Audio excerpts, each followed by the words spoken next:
Mitch.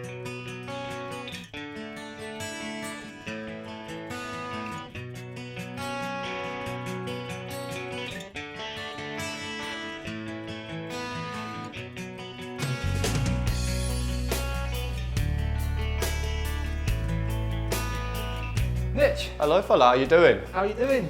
Nice to have you in, mate. Thank you Good to very have you. much. We having a beer?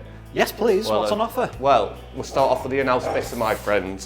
Oh, in-house. So it's brewed for the pub, made by the one and only Titanic. Oh, really? And Okay. I think it goes without saying, boys and girls, we know what they can pull off. Oh, absolutely, yeah. So we'll start off with that. Thank God it's a bank holiday Monday. Oh, it is a bank holiday Monday, isn't it? So this counts as Time to this film. counts as like Saturday/Sunday, so we're allowed to do this now. This is science. Should we go take a seat? look You at the lead clock. the way, my friend. Come on, Me, let's I'll go. see you in a sec, my love. Come. Well, thank you for inviting me. Oh, thanks for coming, mate. So I guess you enjoyed what we were doing over there last Love time. it, mate. It's just bringing real ale, bringing old pubs where they need to be in the 21st century, you know what I mean? Cask ale, it's just taking over. Everywhere you go now, you've got to have cask ale. If you've got a decent pub, it's got cask ale in it. Speaking of which, here comes Mia. Thank you so much. This, my friend, is the Little Lamb 3.8 best bitter. It's created for this pub by Titanic. My rep Joe literally came up with the idea and he just ran with it, so I can't ask for better. As you can see, it clears up quite Look quickly. at the head on that. Look at that. Nice clean headly, lovely. But that's the best thing to do now. Cheers. Oh, breakfast of champions, honestly. Tell me about the lamb. I mean, you said that you took it on in a very difficult place. Yeah, so the owners, there's 3 owners, all tradesmen and all that, so they did all the work themselves. They love pubs, they've grown up in pubs all their life. They wanted their own pub since they were that big. Yeah. And eventually I think they got their heads together and went, right, let's get a pub. At first, a teeny bit slow. And I think in today's economy with the pubs at the minute, it is a bit frightening. It's nerve-wracking Yeah, to say rates the have least. just gone up as well. Of in course. April. Perfect example, down the road, the Swan's just been knocked down. Yeah. That was the oldest pub in St Helens. Now we are officially the oldest pub in St Helens. Wow. The modern touches you've put in as well, it's actually a pretty decent renovation that you've done. Did you renovate every single bit of this? Like upholstery? They ripped everything out. The bar's been made out of one single tree. The joiner is an absolute wizard. Yeah. His name's Gazduna, absolutely phenomenal at what he does. Anything we could salvage, we salvaged. And Yeah. the thing is, we didn't want it looking too modern. We Yeah. wanted it to look brand new, but like it was back in the day, an old school pub. Hence the fact we kept the piano. We wanted to keep the identity of an old pub. We wanted to keep its heritage. And just Yeah. keep that part of history, of St Helens history alive. Yeah. And I think he's done a phenomenal job, mate. Absolutely. You've got these little touches as well. I love the fact that you write down on the slate there, all the little things that you've got on cask in particular. It's a nice little touch. At the end of the day, mate, when you come here, you're paying for a service, and I know it sounds simple, but you come down, you sit down. You don't want to have to walk around all the way there. Oh, what have we got here? What have we got there? You sit down, everything's there in front of you. All you have to do is go, raise your hand, and someone's going to come over with a drink, like example, me or there. And that's the thing, we've got a massive ethos with that. It's all about common sense, you know what I mean? We make sure everyone feels treated on an individual basis and treated like a VIP, every single one of them. Today when we came to do the pub tour, we didn't know much about the lamb, and as soon as we came in, it was like we were a king and queen. I'm not saying which one we were, but we were king and queen, and you looked after us. That attention really resonated with us, and we were here for 40 minutes when we should have been here for 10. We got to set the example, mate. It's not just me setting the example for other pubs, it's me setting the example for the staff. And the thing is, mate, I only did that because they do their job. So from the glass collector to the owner, everyone does their part in this pub. Yeah. So You must be so proud. I mean, tired. But proud. I think the first year was a lot more hard than the second year. The first year, you know, it's long hours, it's getting everything, your orders is coming in, your cask mark sorted and all that. Again, we were trying to compete with pubs that have been doing it for years, decades. So me and my other manager, who's quite young also, he's 22. Really? Yeah. Oh, So interesting. for me and a young manager to come in, do cask ale and stuff like that, and take it from most improved to third best to second best in under 3 years on the Camera Association, we're very proud of that. Oh, you should be. And again, at such a young age, because a lot of people say that cask in general is an old man's domain. Guilty. Reaching out. No, reaching guilty. 3 years ago, I was that guy. 3 years ago, I wouldn't touch a cask ale. It never interested me. And then eventually, just one day, a boss I used to work for actually owns the Crooks. Ah, okay, yeah. He went, mate, just try one of them. And it was actually a white rat from I was going to say, oh yeah. So it's pretty much, you know, the staple of real ale, because I mean, it is so popular. It is, you see it everywhere you go. And I took a swig and I went, you know what, that's not too bad. Yeah. And then 6 went by. And then from there, I've never turned me back. I've never turned back. And it's like, I was in Benidorm a couple of years ago and I was drinking lager. There's nothing to it, it's like soda water. Well, once you make that transition in your head, it's like soda water. So when I came back, and I'm not a big drinker, so when I came back, I was actually craving a proper pint with some flavour. some variety, because like you say, what you've got on your casks there, so very different varieties of drinks. So you could come in and go, right, I don't fancy this, I can fancy that. Oh, I've not tried that before. The brews we get are pretty much award-winning breweries. We do try to get the best of the best. But it's all about having variety of your tones, so your lights, your bitters, your goldens, your darks. We try to have a balanced bar. Yeah. Because you can go to some places and they've got 20 taps on, and they're all citrusy, or they're all I was going to light, say they're all pales or they're something all like that. 12.5 imperial stouts. I don't know, but sometimes you just can't find your happy medium. Well, here we may only have 6 taps, but I can guarantee you walk in, there's at least one that you want to try. I was going to say, it's hard to, like a dark ale or a stout can be very rare sometimes, especially in the summer. So, and I like dark ales for the most part. Well, speaking of which, Mia, may we please get 2 half pints of the vanilla stout from Bradfield? It's the farmer stout. This is the farmer stout. So they do 2. They do just a normal farmer stout. Yes, had that, yeah. And now this is the vanilla farmer stout. Yeah. To be fair, we do like a good traditional stout in here, but the vanilla, it's well received in here, so that's why we do get it. We get quite a few stouts in. I think definitely one of our favourites are vanilla stouts. Any porters, massive fans of porters in here. Yeah. I think plum porter used to be the best for us.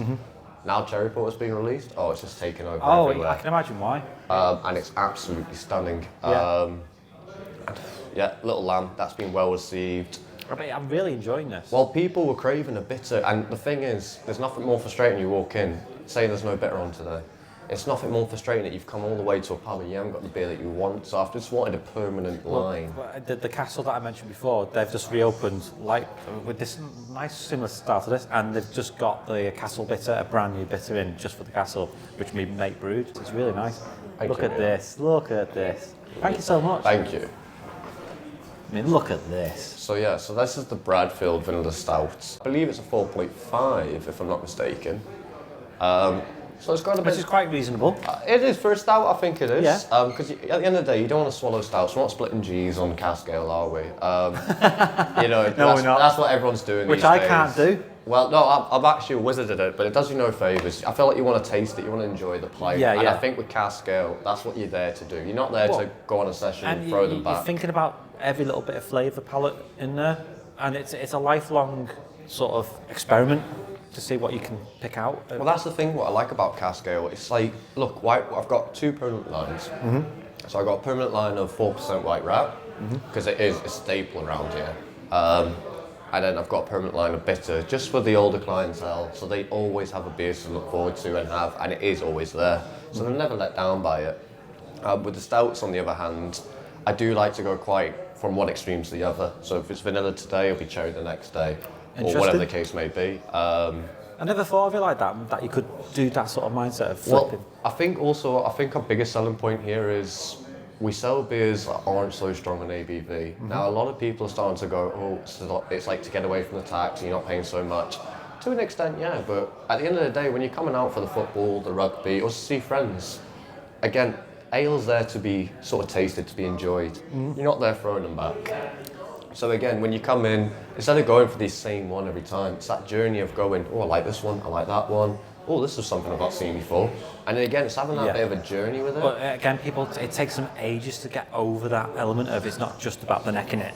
Yeah. And the volume. It's about savouring this little tiny moment. If it's just one half, you're looking at it. Look at how perfect the head is. Look at the temperature of it. I mean, I've got a book in my bag where you have to do your flavour profiles and rate it. I'm into all that. See, there's a gentleman here, his name's Ian Pye, part of the Camera Association, and him and his wife are absolutely phenomenal. Pam and Ian, absolutely phenomenal, mate. They don't stop. And he's actually made a poster. I'll grab it from over there. It is here somewhere.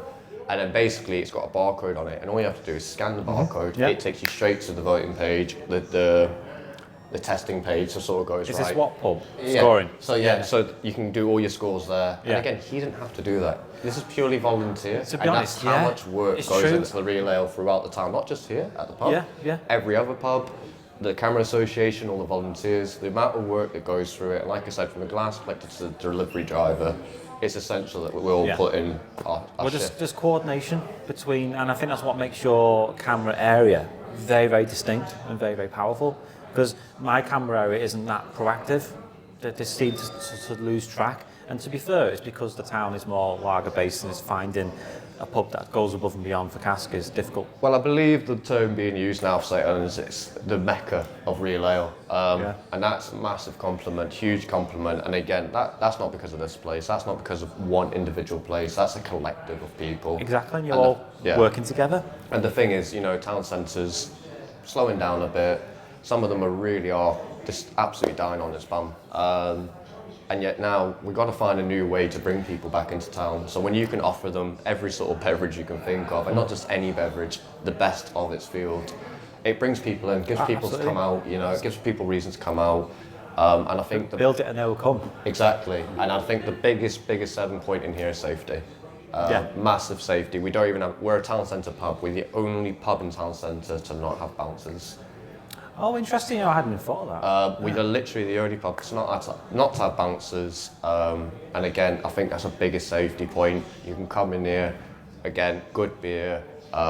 We monitor, make sure everyone's looking after each other. No one's, getting too political, getting too all that noise. It's very difficult at the moment for that. And it is difficult at the minute. But at the same time, people come here to have a good time, to decompress. Absolutely. You know what I mean? Yeah, absolutely. So we try to do the best we can with that, and we try to accommodate that the best we can. Yeah. And then, like I said, our ethos is just the best service. It's as simple as that. The drinks again. Oh, yeah, it's driving me mad. I want to Should we give it a sip? Just give it a sip. Cheers, salute. Cheers.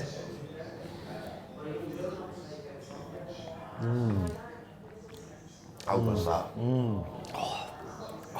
Mia, next time just bring a pint of that one now. Bring a pint. Bring a pint. And I'm not being funny, I've got work till 5. We're not even at 1 o'clock I'm so sorry about this. This is going. I've come so early and I'm giving him drinks. Wait till the owner comes down. It's going to be like, hard day at work, is it, lad? This is the thing. Once you have something like this that really floats your boat. Yeah.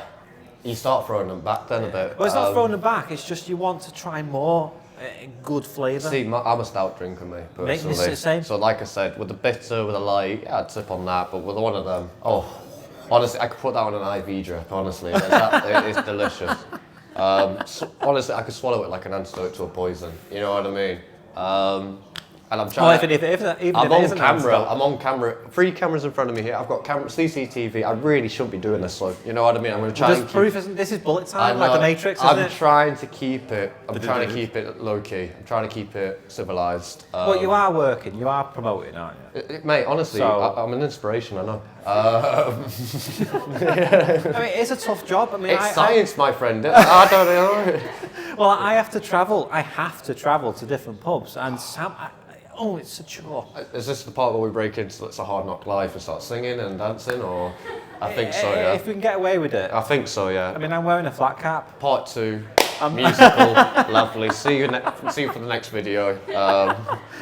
But one of the things you told me last time, before I forget, there's a bit of history at the back with the horse and cart and stuff like that. So this pub, like I say, it's the oldest pub now in St Helens officially. Yeah. So to a point now, they had a cellar drop. And then if you go to the back, there's still the original cobbles where they used to park up, the horse and carriage. Yeah. And then they used to tie up the horse to I'm guessing an iron ring. I don't know what you'd actually call it, but there's an iron ring in one of the cobbles where you actually tie the horse to. Yes, I think I've seen that when I was last here. Isn't it? Pull the barrels off and roll them down. Now, unfortunately, that was very, very, very long time ago. So health and safety wasn't really a thing. So if I've shown you, and I can't actually show you because it's actually so dark down there now.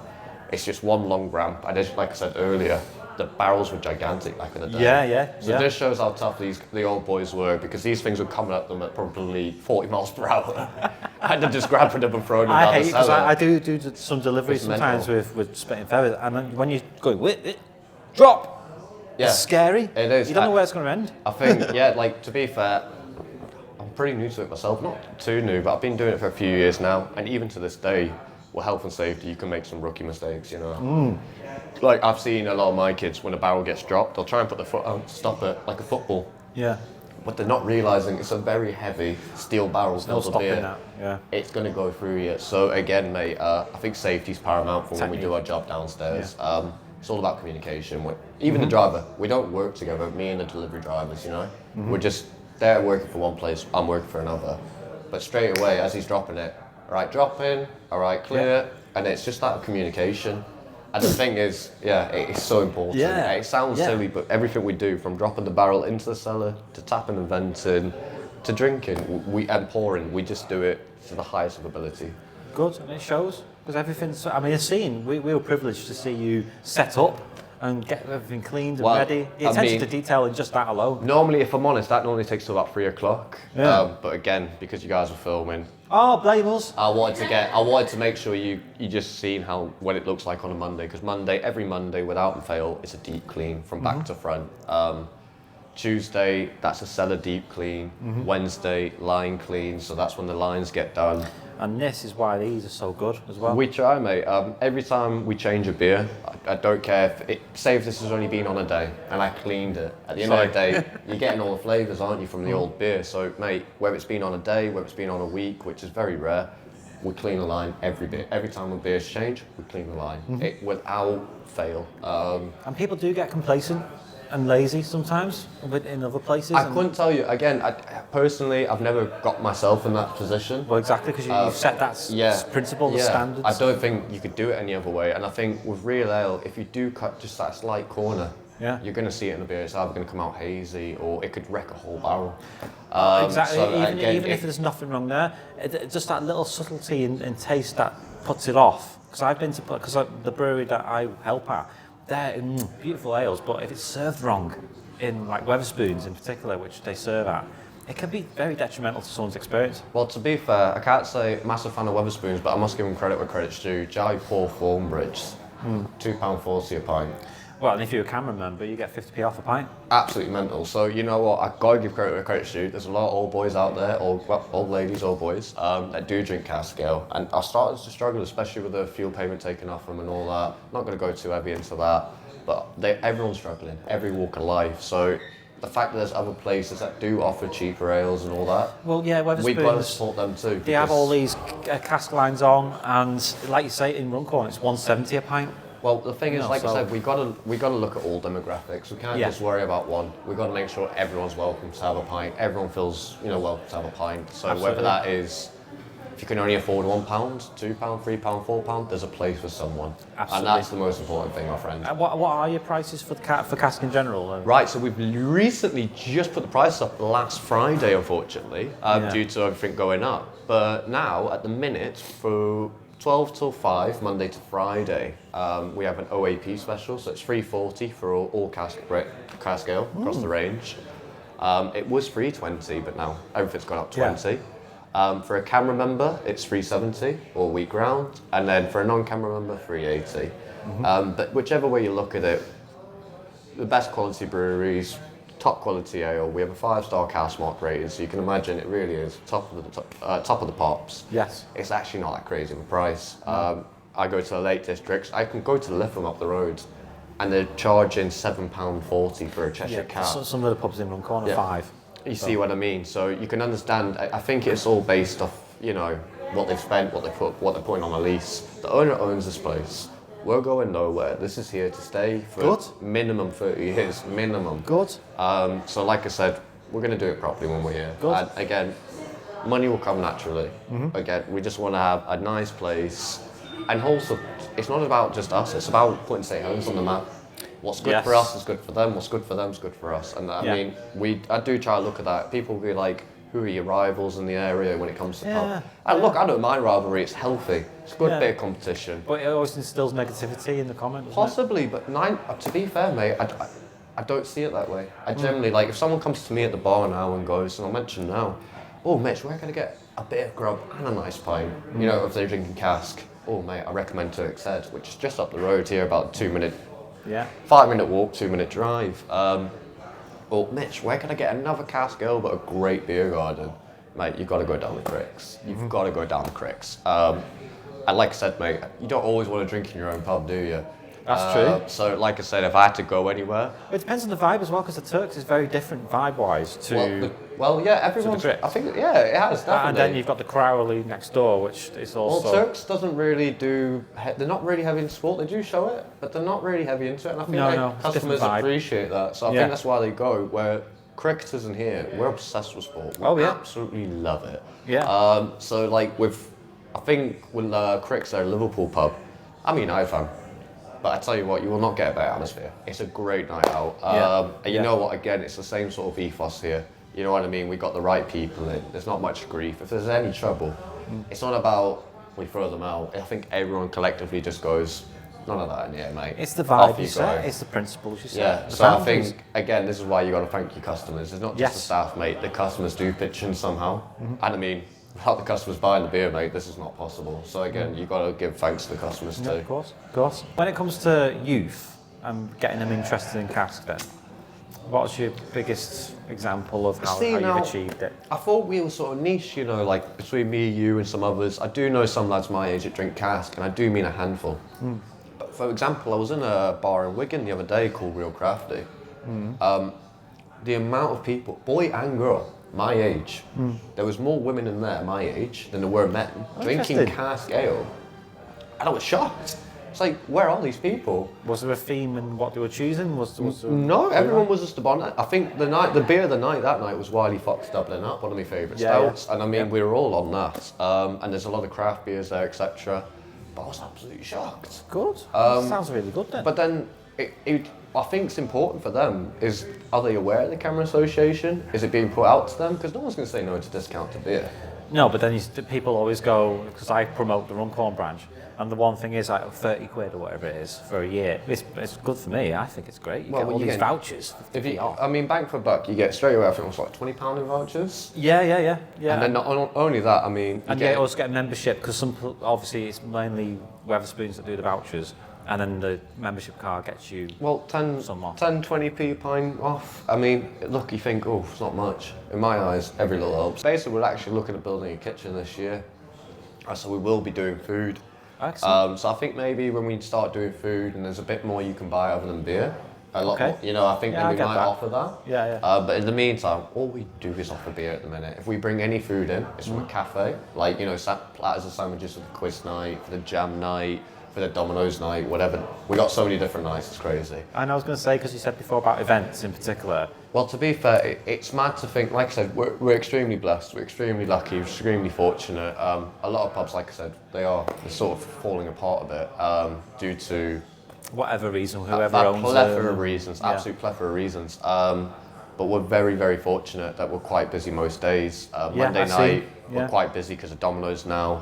Tuesday night, I think this year now, we've nearly been fully booked most times for every Tuesday night quiz, fully booked, and on Tuesday. Yeah. It's unheard of, and it's just brilliant for us. Fantastic. Wednesday night, there's a jam night, folk music, and that's what I'm saying, keeping that heritage alive. You've got banjos going, pianos going, accordions going, singing. I was going to say accordion. And I promise you, mate, at first I was sort of like, well, they make a noise. And eventually, you start tapping your feet. And then eventually you turn around, it was just them playing the music, and eventually people started coming in. Yeah. And they're like, you know what, this just feels like an old school pub. That's the vibe. So when you walk in, you got the piano going, you got old Irish folk music in the corner being sung. It's like taking a step in the past. But again, everything's still modern, everything's immaculate. You've struck that balance so well in here. You know, usually I don't like the grey tones, but you've got the reds, you've got the browns. A lot of the modern pubs tend to go over the top. I think grey's been overkill in most people's back garden or crushed velvet, whatever. It feels like a black and white film. Yeah, everywhere you go. But again, like I said, it's just you've got gold. You've got black. Oh no, the owner, as Mia knows, he likes brass and gold on him. So yeah. If we do anything, we do it properly, mate. It's as simple as that. And the owner, we learn from him. You know what I mean? Yeah. So he leads the way, we follow. And again, it all comes down to cleaning. As you see now, I will not start on Monday. I will not start a week until this bar is deep cleaned. Yeah. Like I said, it's not about just pouring the pint right, your beer being right. your glass could be dirty, you could screw it all up. Yeah, So every single exactly. avenue. One of the first things I do on my pub tours is I look at the glass condition, and if it's got dirt on it it's a big binds. put off. Yeah. Even if you go into a restaurant and you see your condiments filled with oil, it's such a massive put off. Yeah. And I don't even think it's necessarily, it's just a glass. At the end of the day, you could do everything perfectly. If you're not renovating, cleaning your glasses properly, it will literally screw up your pint. And that's the last thing you want. So again, every single thing we do, in every avenue, we exhaust it and we take it to the highest calibre. It's that simple. I've noticed that this morning. So we're going to sign off now because we've been talking for a while. This is going to be a good video, I can tell you. We've got a lot of content. But if you're going to sign off now, what do you want to say to the audience? What do you want to say to people at St Helens? What do you want to say about the lamb here? St Helens, first of all, for St Helens, we're already going up. As you hear, it's apparently the mecca of real ale. It's going to be the Holy Trinity with the 3 pubs that we do have here. Moving forwards, there's a regeneration happening. Have faith in this town. A lot of people, even local, non-locals, they've got stuff to say about us. But it's okay, because in 5 years now, it really will be something special. But the thing is, there's people like you here championing heritage, good pubs, good cask. Again, mate, I think what's important is it's not me, it's everyone. A lot of people are on the same level. I think they want to bring this town back to life. I think they want to keep this town centre alive. I think, and not just that, give the people of this town somewhere to go to. And that's not just me, mate. That's the owner of the Cricks, that's the owner of the Turks, that's the staff of the Turks. The staff everywhere, mate. From here to Tipsy Tap, from Tipsy Tap to the George. Like I said, mate, everyone does their bit. Everyone's doing a phenomenal job, and I cannot stress that enough. So a massive congratulations to everyone. And just keep up the hard work, simple as that. Oh, fantastic. Well, thank you so much for inviting me. Mate, thanks so much. It's been an absolute pleasure. I think we should finish these beers, it'd be rude not to. And then It'd be rude not to. We'll switch off the camera, you don't have to see this part. We're having another 6, if I'm honest. But, thank you to Mia as well, and thank you to Casey from before, who was here cleaning at the time. Oh, yeah. With a cup of tea and coffee. Yeah, so I just made me a cup of tea, and thanks to Mike behind the camera as well. He's floating around. The pilot, the drone pilot. Yeah, he's cameraman. Director. Oh, he's a gift. He is. He's a gift that keeps on giving, isn't he? He is. He's even blushing. If you can see it on camera, the man's blushing. This is why he's not on that side. He gives it all away too much. Look, he's hiding. He's even got a hoodie going up now. Oh, he's gone red. Yes. So yeah. Thank you for inviting me, and thank you for looking after me the other week as well. No, mate, absolute pleasure and a privilege. We will be back, so please invite us again. We'll cover anything you want, and it's just nice to drink in somewhere where people are passionate. Yeah, 100%, mate. And thank you so much for picking us and coming on in. And if there's any time you want to come in, just for a normal pint, or I've come down Runcorn, we have a bevy there. I'll be coming this way a lot more soon, so. Well, mate, if you want, give us a bell. I'll be in Runcorn. We'll have a pint there. See what you got down there. I've got to show you the castle. I've got to show you the Norton Arms. There's so many hidden gems in Runcorn, and my job is to promote that. So, well, mate, happy days. We'll do it together then, mate. Wow, what a fantastic place. The Lamb Inn has everything. It has casks, a family-friendly atmosphere. I just want to say thank you so much to Mitch and the team here who invited me down, showed me around, and gave me a bloody good time. So thank you so much, and join me next time for another showcase. And look on my YouTube channel, Stephen J Presents. Take care, see you soon.